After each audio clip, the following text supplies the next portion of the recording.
She was 74, independent, strong, and living by herself.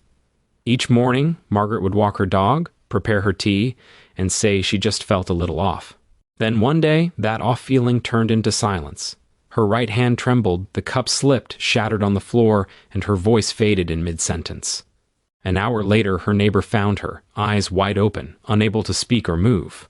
The doctors called it a mild stroke, but there was nothing mild about what it took. Her confidence, her balance, her belief that she was safe in her home.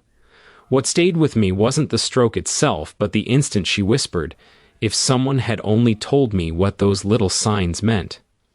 I'm Dr. Howard Tucker, neurologist and longevity specialist. I've spent more than 70 years studying how the brain ages and how it can still fight back. And with me is my close friend and mentor, Dr. Shigaki Hinohara, Japan's legendary physician who lived over a century teaching the world that aging does not equal decline. It means adaptation. Today we're confronting the hidden stroke myths that silently steal the independence of seniors. Because what's killing so many over 60 isn't just stroke, it's misinformation. We've all heard them before. Strokes happen suddenly without warning. Only high blood pressure causes them. Recovery ends after a few months, and once you've had one, life only goes downhill. But the real truth is much more empowering. The body signals long before, the brain adapts, and healing can continue for years if you know where to look. In this episode, we'll show how subtle signs, dizziness, tingling, weakness, or fatigue, are not simply aging but early alarms. We'll explain how your brain can rewire itself even in your 80s, and how prevention is not about fear, but partnership with your body. Because what takes away independence after 60 isn't a single event, it's the belief that nothing can be done. Once you understand the truth, you'll never see those minor symptoms the same way again. Stay with us. By the end of this conversation, you won't just understand stroke. You'll know how to stop it before it stops you. Doctor, this is the question I hear all the time. People think strokes strike like lightning, sudden, random, impossible to prepare for. But is that really true?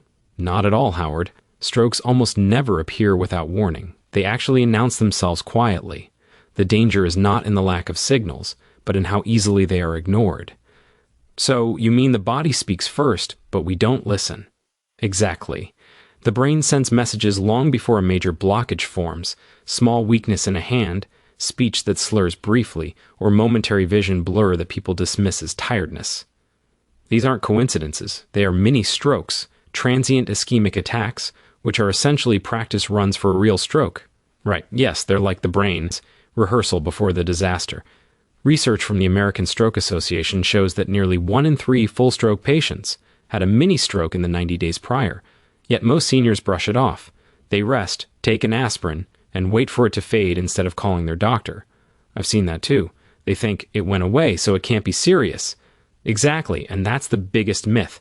If the symptom disappears, they assume the danger has passed, when in reality, that fading is the danger itself. It means a clot formed and then cleared, but the conditions that caused it, thick blood, inflammation, or narrow vessels, still exist.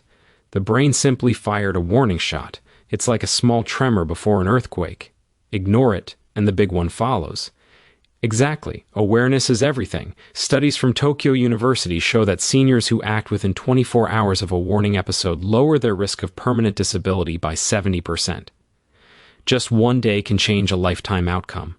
That's remarkable, and it explains why some patients recover fully, while others lose mobility forever. The difference is timing, not luck. Right. Luck is simply preparation meeting awareness. The myth that strokes strike without warning keeps people passive, but once they learn the signs, numbness, drooping, confusion, they take back control. So it's not fate, it's feedback, beautifully said. The brain doesn't betray you, it tries to get your attention. Listen, and you can stop a stroke before it begins. Doctor, every poster and medical chart says high blood pressure causes strokes, but I've treated patients with normal readings who still had one. How does that happen? Because blood pressure is only one piece of the puzzle. Stroke isn't always about force, it's about flow. Anything that disturbs smooth blood movement through the brain can spark one. So it's not just the numbers on a screen, it's what's happening inside the vessels. Exactly. Think of your arteries as hoses. Even with normal pressure, if the inner wall is coated with debris, cholesterol, inflammation, or sticky platelets, the flow slows down. That turbulence forms clots that can block brain arteries without pressure rising at all. So the danger isn't just pressure, it's damage inside the walls. Yes. Studies in the Journal of Neurology, Neurosurgery, and Psychiatry reveal that about a quarter of ischemic strokes in seniors happen with normal blood pressure. Many link to what we call silent inflammation, oxidative stress, dehydration, and high blood sugar quietly harming vessel linings. That reminds me of a patient who had a stroke after a long summer hike. He wasn't hypertensive but was extremely dehydrated. His blood thickened from fluid loss. Exactly. Dehydration makes blood sluggish. It moves slower, clots faster. Add a little cholesterol or stress, and you've got a perfect storm. And sugar plays a role too. Many believe diabetes only affects the heart, but it's really a vascular disease. Completely. High glucose corrodes artery walls, creating micro wounds that become clot sites. That's why even seniors with controlled diabetes still face stroke risk, because control doesn't always equal repair. So, high pressure might be the loud villain, but the quiet ones, sugar, dehydration, inflammation, are just as deadly. Precisely. The goal after 60 isn't just lowering numbers, it's nourishing circulation, drinking water, moving daily, breathing deeply, and feeding vessels what they need. Omega-3 seconds, antioxidants, calmness. A peaceful vessel rarely bursts. That redefines prevention. Instead of chasing lower readings, we aim for balance. Exactly. Stroke prevention isn't about restriction, it's about restoration. The brain doesn't need less, it needs smoother flow. Doctor, this one always breaks my heart. So many seniors are told that after 6 months of therapy, whatever recovery they've made is all they'll ever get, that the brain stops healing. Is that true? Not at all, Howard. That myth steals more hope than the stroke itself. The brain has no expiration date for recovery, it just changes the way it heals. At first, recovery is fast, then it slows but never stops. What I call silent rewiring. Silent rewiring, I love that.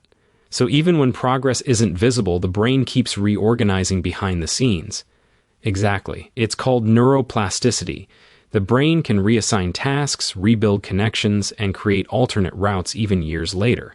Harvard studies show adults in their 70s and 80s still form new synapses when they do meaningful, repeated activities, especially movement tied to emotion. So it's not just about exercise, it's about meaning. Yes, the brain learns best when it cares. A stroke patient gardening or painting activates far more neurons than one doing robotic therapy. Emotion, purpose, and repetition form the triangle of long-term recovery. That changes everything. I had an 81-year-old patient who couldn't button his shirt. We created a routine folding napkins with his granddaughter while listening to music. 6 weeks later, he could dress himself again.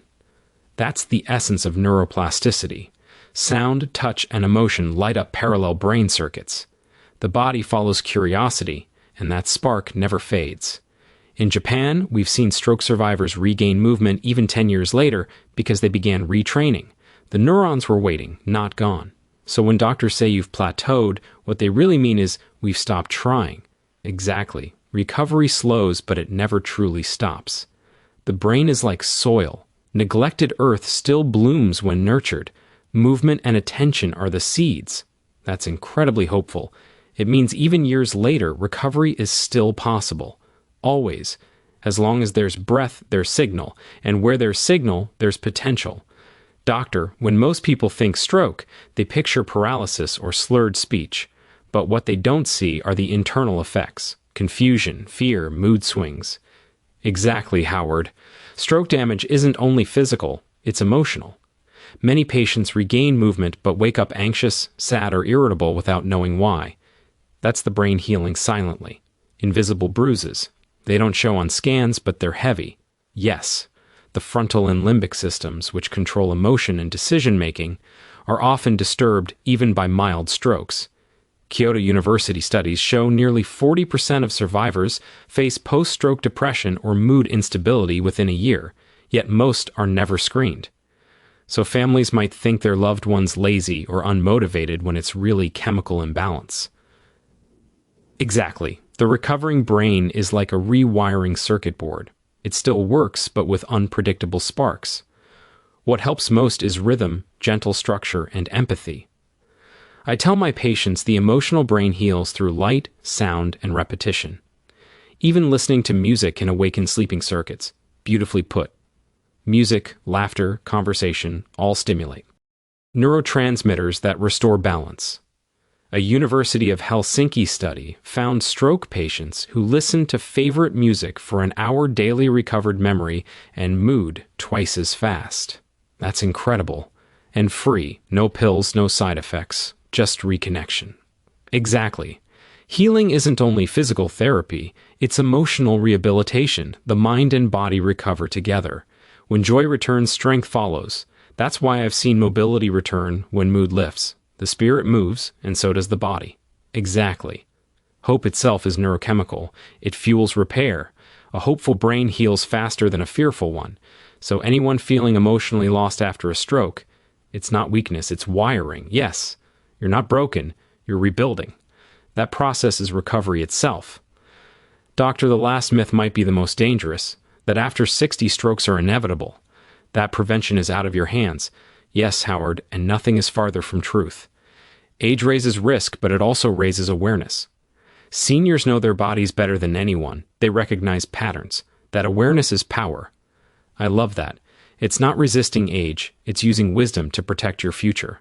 Exactly. A 2023 meta-analysis in the Journal of the American Heart Association found that simple lifestyle prevention, hydration, light movement, balanced sleep, reduced recurrent stroke risk by up to 58% even in people over 80. 58%! And none of that requires extreme diets or heavy routines. Right, it's about rhythm, not perfection. The vessels don't ask for control, they ask for consistency. Regular meals, mild exercise, steady breathing, proper rest. Smooth blood flow means lower risk. That's refreshing. We've been taught prevention means deprivation, no salt, no joy. But I tell patients, good food isn't the enemy, it's the engineer. Beautifully said. Foods rich in potassium, omega-3s, and antioxidants. Salmon, avocado, spinach. Don't just lower pressure, they calm vessel. Walls. Even a 10-minute walk after meals helps regulate sugar and flow. And sleep, often ignored. Harvard research shows less than 6 hours of sleep nearly doubles stroke risk. Yes, because deep sleep clears inflammation from the brain. It's the body's cleaning cycle. Without it, blood thickens, vessels stiffen, and danger grows quietly. So prevention isn't about control, it's about cooperation. Exactly. Stroke risk isn't fate, it's feedback. The earlier you listen through hydration, motion, and peace, the longer that conversation lasts. That's empowering. You're never too old to rewrite your health story. Yes, prevention doesn't end with youth. It begins with wisdom. You know, doctor, I keep thinking of Margaret, the woman from the start. When I visited her months later, she was walking again, teaching her granddaughter how to bake. Her hands still trembled, but her eyes were alive. She told me, I thought my story was over. Turns out it was just a rewrite. That's the perfect way to describe it. Healing, or prevention, isn't about undoing time. It's about rewriting how time moves through you. The brain, the heart, the blood, they all respond to intention. That's why this conversation matters. Every myth we've challenged wasn't just medical, it was emotional. Strokes come without warning. Only blood pressure causes them. Recovery stops at 6 months. Damage is only physical. Prevention is beyond control. Each lie steals hope before healing can start. Exactly. And when hope leaves, so does motivation. The very chemistry the brain needs to repair. That's why awareness isn't just education, it's medicine. Understanding brings cooperation. I often tell my patients, age isn't a diagnosis, it's a library. Each page holds survival lessons. Stroke prevention and recovery mean rereading those pages with curiosity, not fear. Exactly. I've treated patients in their 90s who rewired speech, balance, even handwriting because they refused to accept a deadline on healing. The moment you start believing, your brain starts listening. That's the message every listener should remember. You are not powerless. You are participating. Yes, and your conversation with your body doesn't end when symptoms fade. That's when it begins. So if anyone told you it's too late, remember, your brain is still listening, still learning, still waiting for hope. Give it that hope today. And tomorrow morning, thank your mind for another chance to rewire. That's how independence returns. One signal, one belief, one day at a time,